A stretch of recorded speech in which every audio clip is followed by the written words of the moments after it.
This is none other than Geirdriful, the Master of Arms in Valhalla, responsible for arming and training Odin's Einherjar. His what? His army come Ragnarok. The entire reason Valhalla exists, you see. The Einherjar wait in the Great Hall endlessly, feasting, drinking, and fornicating themselves silly. Once Ragnarok begins, Odin calls them into service to fight on his behalf. Geirdriful had her hands full training that lot.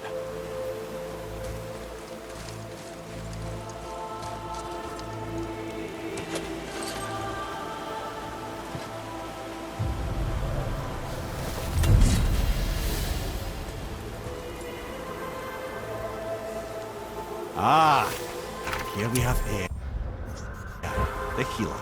A Valkyrie healer? Strange. Air was strange, as a matter of fact. Very quiet, very calm. Where her sisters were violent rapids, Air was a gentle stream. She healed the wounds of both mortals and gods, and even a certain all-knowing sage who once drank too much and fell off a mountain. Not my proudest moment.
Watch your leg!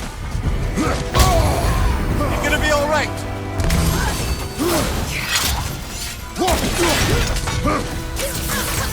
Sorry, not ready!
Thank you, friends. You have saved the Valkyries.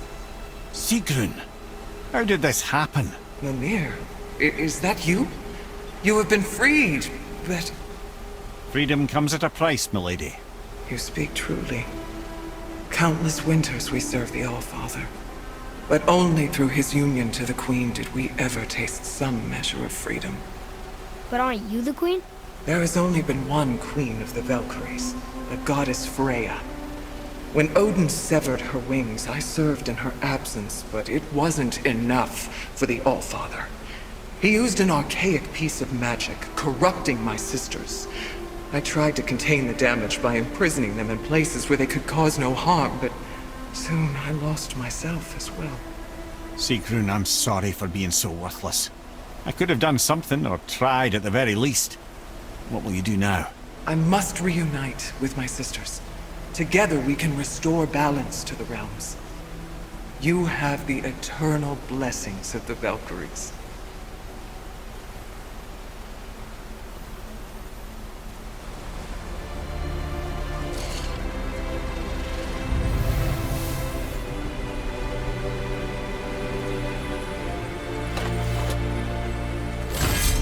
Well, we did it, I suppose. You don't sound very happy about it. It's difficult to be happy about anything when you're a reanimated head. I'm grateful we were able to set the Valkyries free. But so much of this could have been avoided, if only... You said it yourself, Head. It does not matter anymore. The past is the past. Well, that's awfully cheerful coming from you. I am in a good mood. The dwarves will make use of this helm. Your dad's a wee bit single-minded, isn't he, lad? Definitely.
Let's do it.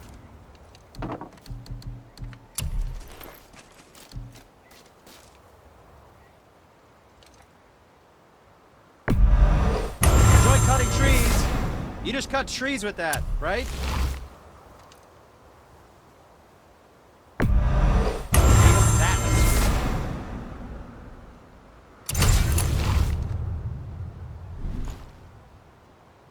Was there something else?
Mimir, I still don't get why you ever wanted to work for Odin. Back then, I was young enough to still be ambitious. The Aesir gods were as powerful a force as I'd come across, but they clearly lacked for strategy, focus, and sage counsel. All this could I faithfully provide.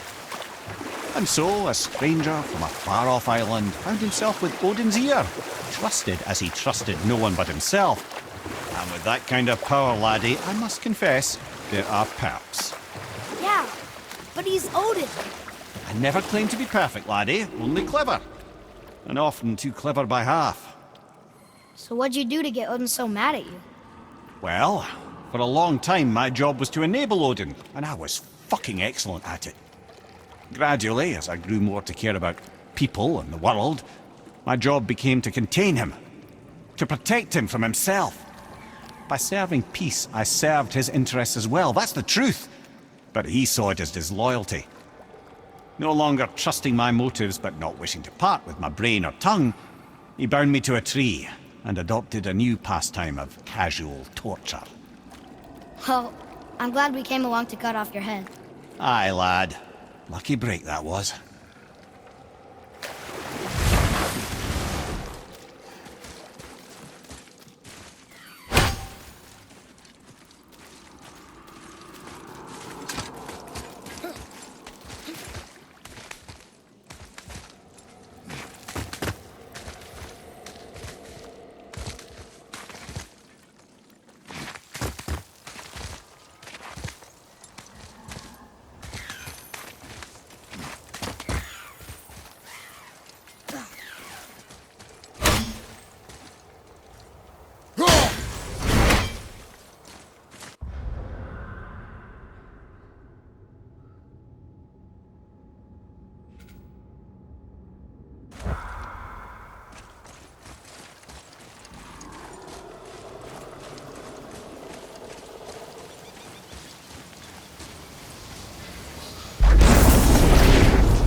Our enemies are strong.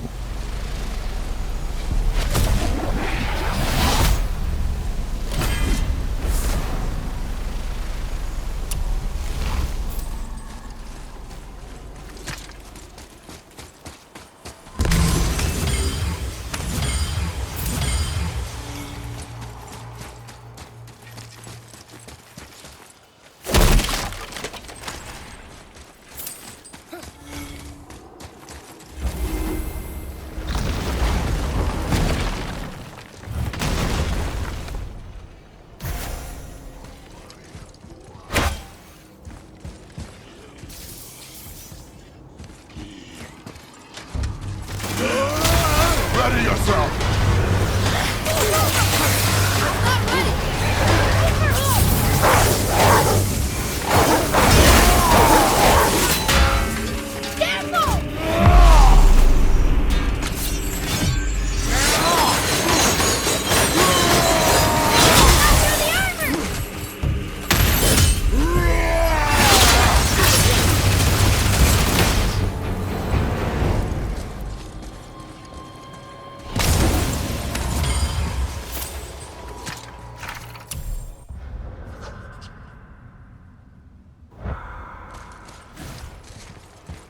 Another name.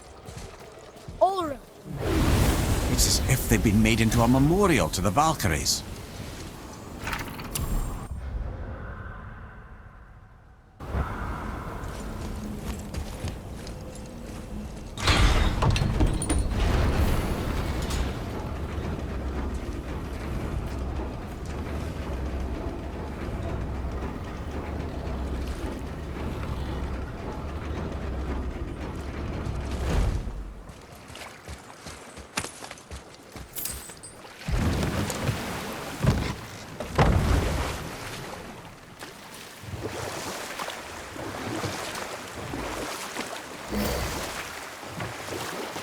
That dragon, it's Baldur's, isn't it? Yes. And you brought it down to save me? It was very heroic.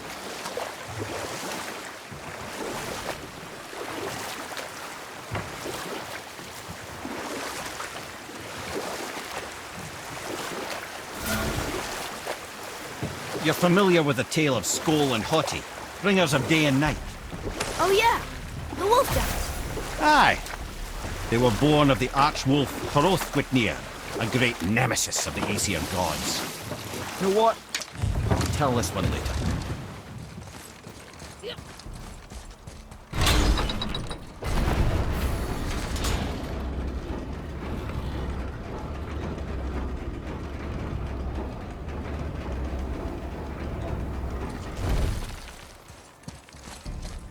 Another name.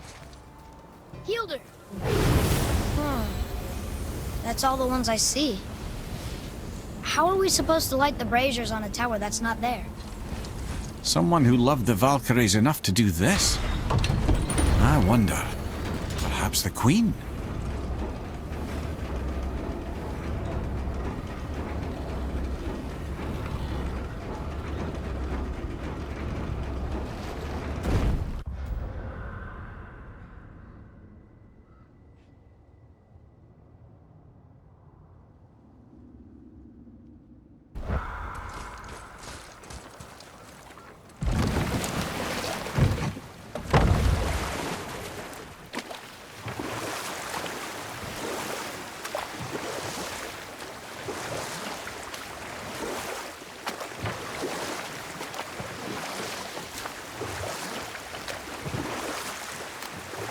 Now then, that story I started earlier.